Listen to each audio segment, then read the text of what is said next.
Egészen elképesztő módon a Ferencváros vezetőedzője Bobby Davison nemhogy a kezdőcsapatba, de a keretbe sem jelölte Lipcsei Pétert, a hírek szerint szakmai okok miatt. Pedig Lipcseire szüksége lenne a Fradinak, és ez igaz még akkor is, ha a Vác ellen Ferenci büntetőjével gyorsan vezetést szereztek a zöldfehérek. Vecsböri beadása után is Ferenci talált a kapuba a 24. percben. A 36-ban Varga Csaba lekönyökölte Dragonert, ezért piros lapot kapott, az FTC védőjét pedig le kellett cserélni.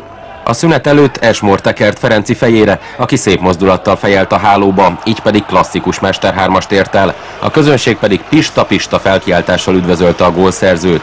A fordulás után Gáspár találatával szépített a Vác, ezt követően viszont a Ferencváros 10 percen belül 3 gólt szerzett.